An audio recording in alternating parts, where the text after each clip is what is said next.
Pessoal, como vocês sabem, estou lendo o livro Emma novamente e narrando aqui no canal.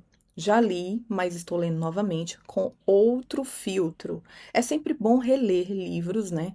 Não só uma vez, mas várias, e trazer vários olhares e várias perspectivas sei lá, daquele livro, né? No caso da literatura clássica, que é o que eu mais gosto. Sempre gostei, assim, de ler antigamente. Acredito que eu tinha meus 14 anos, 12 a 14 anos, quando eu lia, por conta do colégio, mas eu gostava. E, como eu já disse aqui no canal também, eu gostava dessa matéria, literatura.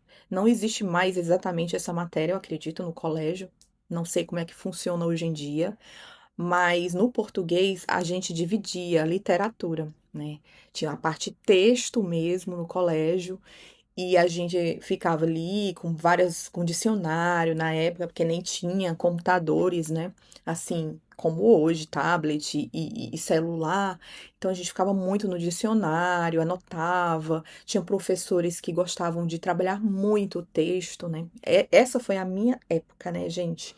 Já tenho uma certa idade, e não sou da geração Z, tá, gente? Então eu peguei toda essa construção aí literária e tudo, que os professores exploravam bem os textos e a gente lia muito, sim, né? Lia bastante, só que com o tempo eu fui largando, gente. Eu confesso que eu fui largando, fui lendo mais livros técnicos, lendo livros da área no qual, assim, eu estou estudando, né? No caso, arte, por exemplo. Aí eu busco um livro sobre arte e vou ler. Aí, quando era engenharia, eu estudava os livros de engenharia e continuo ainda, né? Mas hoje em dia, estou voltando para os livros e comecei, como eu falei para vocês aí, né, já que estou mais uma vez lendo Emma e estou postando aí para vocês este livro e estou narrando para vocês aí. Quem quiser não gostar de ler, mas gostar de ouvir, vai lá e começa a ouvir as narrações ou também pode comprar, tá? Aqui na descrição. Vou deixar o link da minha loja da Amazon. Vocês vão lá, porque é essa tradução na qual eu estou narrando, tá bom? E estou gostando muito dessa narração, dessa tradução. E vou falar alguns pontos já sobre o livro Emma que me encantaram. Por quê, gente? Eu vou falar por quê que eu não é a personagem em si, a Emma, que eu, vamos dizer, que eu me encantei por ela. Não é isso, tá? Eu me encantei com toda a narrativa, porque eu tô me debruçando muito, entrando como se eu estivesse naquele contexto social. Então, esse livro é muito antigo, né? Em relação aos dias de hoje, é 1800 e alguma coisa. Vou deixar aí escrito, ó, quando o livro foi escrito. Quando o livro foi escrito, então ele tem um contexto social completamente diferente. Também não é aqui, né, no Brasil, é na Inglaterra. Então, tudo gira em torno do histórico e da estética social, política também da época. Mas eu, Dani, estou trazendo para a minha realidade hoje. E sim, gente, por incrível que pareça, tem muita coisa psicológica, do social, que você consegue tirar dos livros clássicos. Por isso são clássicos. Eles não morrem jamais, exatamente. Os personagens de livros clássicos, eles são atemporais, na minha opinião. Eles são, se você consegue trazer o psicológico deles, sabe, para reviver aquilo naquela época e hoje, você consegue se inserir perfeitamente. Você consegue fazer associações, ligações, daquele contexto, mas também trazer para hoje. Então, vamos começar com alguns personagens e alguns aspectos sociais e psicológicos do tema, né, e de onde se passa aqueles momentos deles e de cada personagem, gente, porque eu amo personagem. Indo aqui, gente, não é à toa que eu crio bonecas, que eu amo esse contexto, acredito que é por isso que eu gosto tanto das bonecas, porque eu gosto de histórias, né, ficção e gosto de inserir, gostava de inserir as minhas bonecas imaginariamente quando era criança, e hoje eu crio bonecas e tenho historinhas com elas lá no meu Instagram. Vou deixar tudo aqui para vocês analisarem as minhas bonecas, as minhas brincadeiras, como eu crio as bonecas com massa, esculpida mesmo, uma a uma, mas já estou trabalhando elas no 3D também.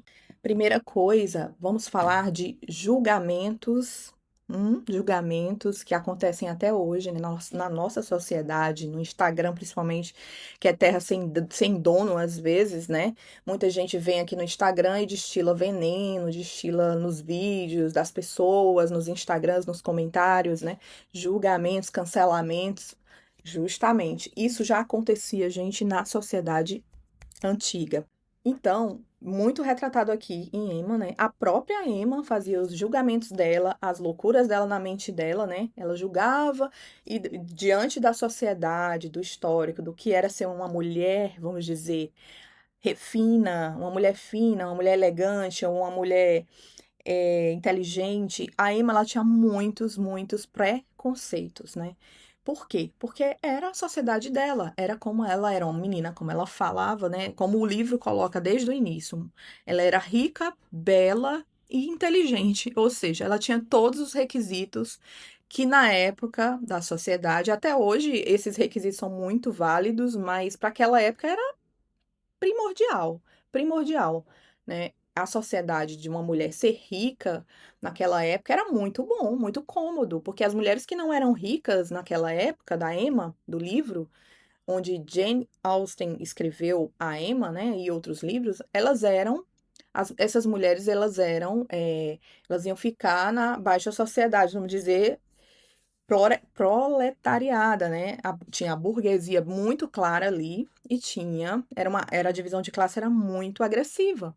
Então ela ia ser uma mulher que talvez fosse só a cozinheira do castelo, ou da casa, né? Ela não ia passar daquilo nunca, gente, por mais que ela tentasse, estudasse. Então, assim, nascer rica, ser herdeira, né, já era um ponto muito bom. Segunda coisa é os homens, né, eles eram totalmente dominantes ali, né? Então, uma mulher, ela não tinha muitos estudos, ela tinha aquele estudo em casa, estudo clássico, que o professor vinha, ela aprendia música, tocava piano, né? Ela aprendia sim, ela tinha os meios, mas ela não era quem tinha a posse do dinheiro mesmo.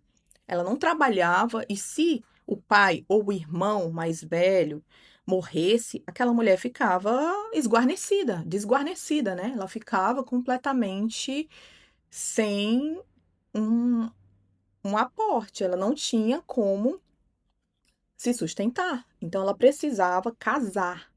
Então, o livro trata muito sobre o casamento, sempre. Todos os livros, né? Jane Austen aborda o casamento como uma coisa assim, perseguida pelas mulheres, pela sociedade. A mulher tinha que casar, embora a própria autora dos livros, né, não casou. Então, a Jane, ela tinha um olhar muito crítico até sobre essa questão do casamento, né? Que a mulher tinha que casar para sobreviver, para se colocar no mundo. E isso era muito cobrado. Se hoje ainda é uma das coisas, vamos comparar, né? Mulher completa 30 anos de idade, as pessoas começam a perguntar: você vai casar? Já casou? Tem namorado?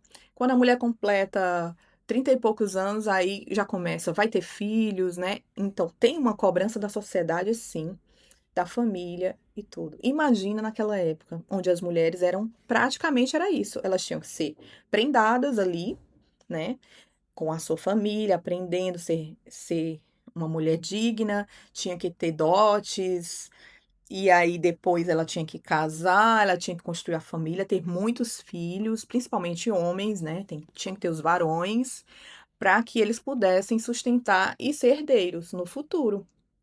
Então, a Emma, ela fazia muitos pré-julgamentos.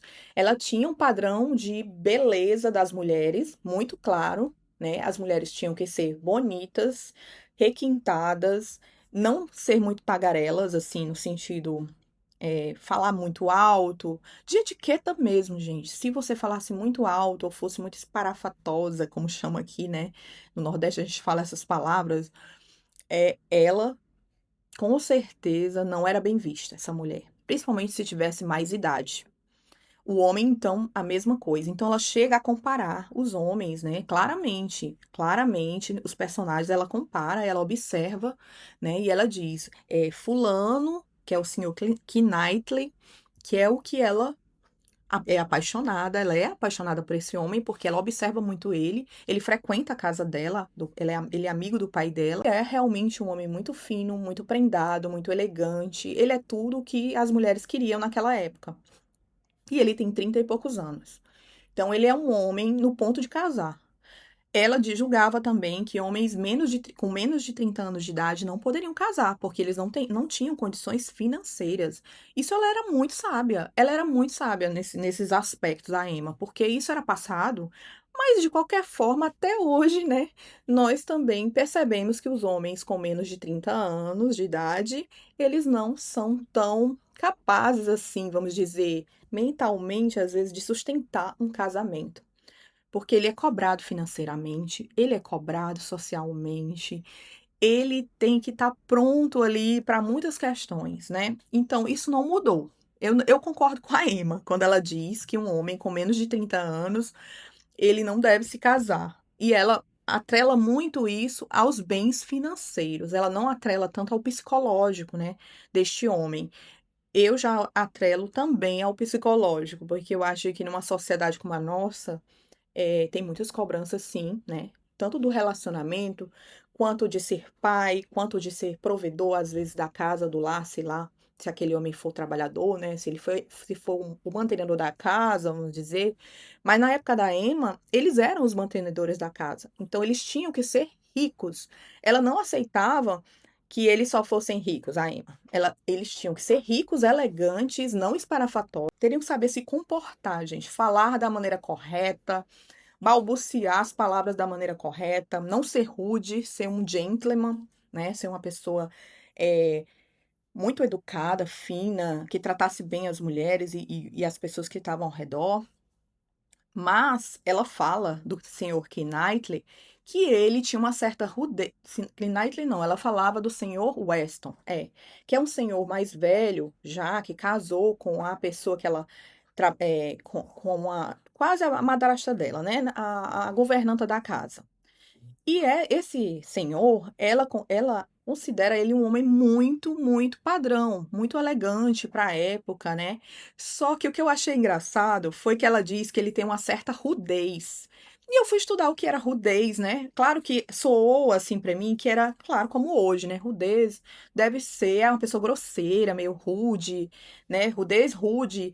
E gente, vem daí. Mas o que que me chamou a atenção quando ela falou isso?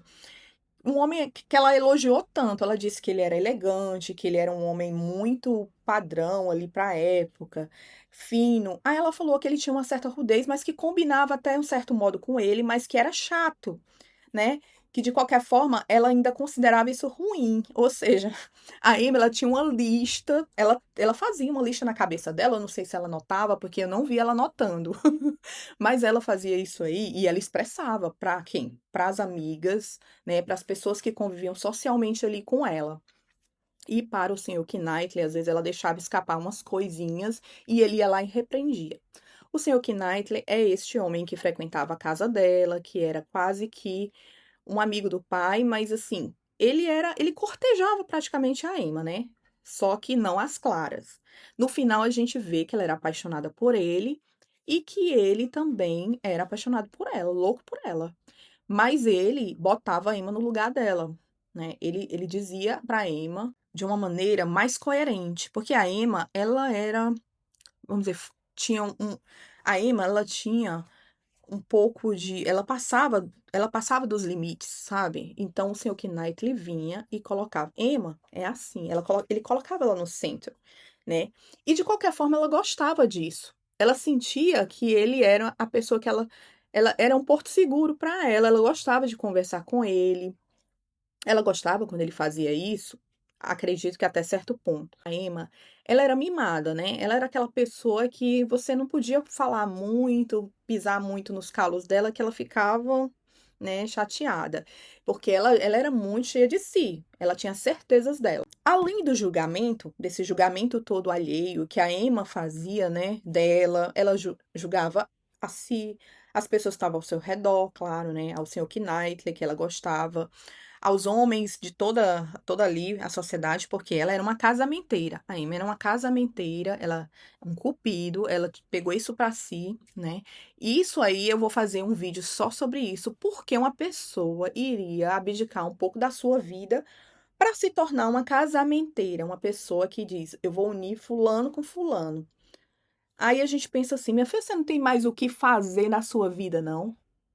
Você não vai fazer outra coisa da sua vida, não. Você não vai ler um livro, sei lá, vai bordar, porque na época era isso, né?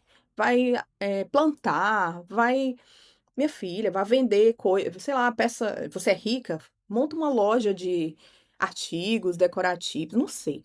Mas na minha cabeça, a pessoa ir parar a sua própria vida para fazer casamentos dos outros, pensar nisso. Por que que a Emma fazia isso, né? Vamos pensar, gente, tem tantos motivos. Eu não sei ainda ao bem, né? Porque eu não faria isso. Mas eu vou gravar um vídeo porque a Emma faria isso. Seria um cupido, um casamento, uma casamenteira, né? Então, ela tinha muito, então, essa necessidade de julgar e de observar esses homens para poder unir com as mulheres também, né? Porque ela queria fazer esses casamentos. Então, ela queria casamentos bons para as mulheres que ela conhecia. Então ela dizia: aquele homem ali presta, aquele ali não presta, aquele dali presta. Então o filtro da Emma era, né, um olho clínico para a época. Então ela julgava, né? Aí ela fazia também o quê? Ela tinha uma certa necessidade de controle, né? Ela queria controlar as pessoas, o sentimento das pessoas também, né?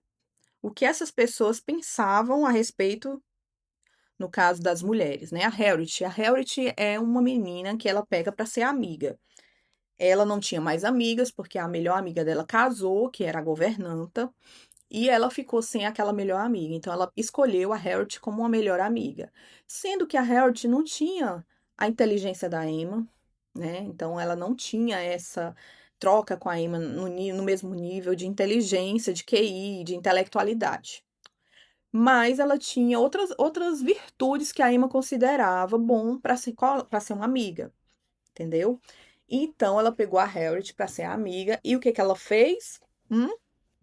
Se meteu na vida da Harriet ao ponto de a Harriet estava apaixonada por um fazendeiro, mas ela descartou esse fazendeiro e colocou um outro homem para casar com a Harriet, para ali para tentar casar com a Harriet. Ela casa? Não, não casa. Tem todo desenrolar no livro.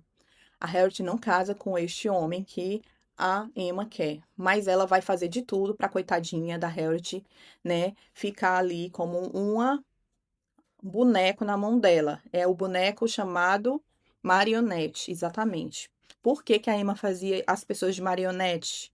Porque ela julgava que era o melhor. Acabou. Ela se considerava uma pessoa que sabia muito bem escolher esses homens, né, essas pessoas uma para outra, e botou na cabeça que era o melhor para Harriet.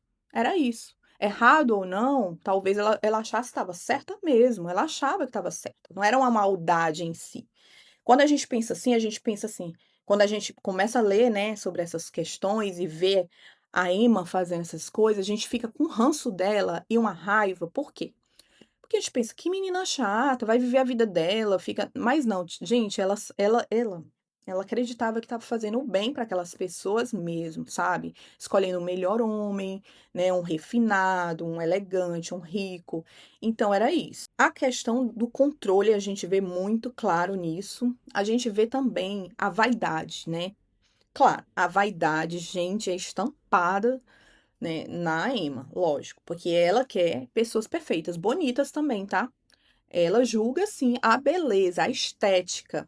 E a estética da época também tinha as suas estéticas lá, né? Não tinha a ver com a altura muito, não. Porque, inclusive, a Harriet é baixinha, se eu não me engano, e ela dizia que a Harriet era linda. Então, não é uma questão assim de. Não é o padrão de modelo, não tem nada a ver. É o padrão para a época, para os olhos da sociedade daquela época e daquele local, tá? Então, mas ela julgava cada homem, cada mulher, bonito, feio, espalhafatoso, gordo, magro, ela sabia tudo. Então, ela era muito assim, ela julgava, ela olhava a estética assim. Então, o pior defeito ali no começo, que eu já fui percebendo quando a Emma fazia tudo isso, é ela acreditar que ela conhece todas as pessoas com que ela convive melhor que as próprias pessoas.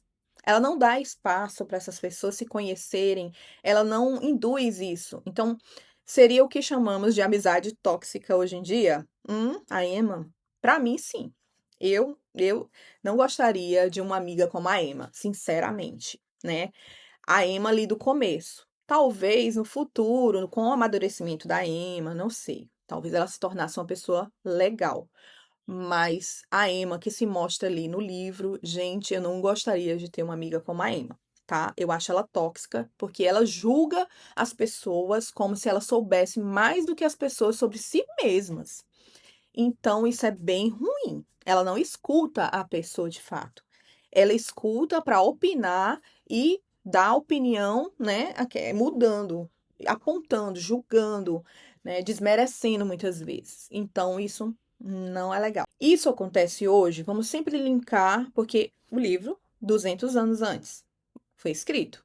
O que serve-nos para hoje? Gente, quando você começa a ler esses livros clássicos, como eu falei, e o psicológico, você começa a analisar, tem gente assim, só o que tem, né, gente? Só o que tem é gente tóxica, que gosta ainda de opinar na vida do outro, que gosta de fazer esse tipo de comentário desnecessário, ou que não te escuta de fato, né? Que não tá ali para ouvir você, mas para apontar, para te julgar, desmerecer, invejar, que é uma coisa muito difícil a pessoa é, reconhecer, né? A inveja é um algo, não sei, um sentimento que é muito difícil a gente reconhecer e dizer, eu tenho inveja de fulano ou eu estou com inveja nessa situação, né? Isso é muito difícil para qualquer pessoa. A gente foge, a gente nega, a gente diz que não tá, porque é um sentimento tosco, ruim, é um sentimento.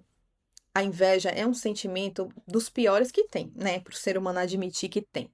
Você pode admitir que você é iracundo, que você tem muita raiva, muita, sei lá, vamos dizer, outras palavras, né? Eu tenho daquela pessoa, vamos dizer, mas inveja, você diz que tem até raiva, mas inveja você não quer sentir daquela pessoa, você diz que tem pena, e o livro nos faz refletir sobre essas questões, essas reflexões sobre sentimentos, sobre situações, sobre a vida como ela é. Então, trazendo para hoje, com certeza, né, esse hábito de rotular alguém que a Emma fazia, ela rotulava. O cara, o rapaz era pobre, pobre assim, ele não era pobre de dinheiro, ele era pobre no vestir. Ela já dizia que não prestava. Não, esse aí não serve para casar, não. Esse homem aí não tem, né? Esse homem aí não tem. E se ele fosse uma pessoa dócil com aquela mulher, fosse carinhoso, desse, não importava. Para Emma, a aparência contava muito. Então, gente, sobre Emma, eu vou parar um pouquinho aqui, mas vão ter outros vídeos. É porque eu andei publicando alguns, né? Algumas narrações, acho que há do volume um, 2, 3 e 4. Vocês vão lá na playlist. Vai ficar assim meio bagunçado mesmo, porque eu vou fazendo os vídeos aqui pro canal e vou também mesclando com a narração dos vídeos da Emma, tá? Da narração.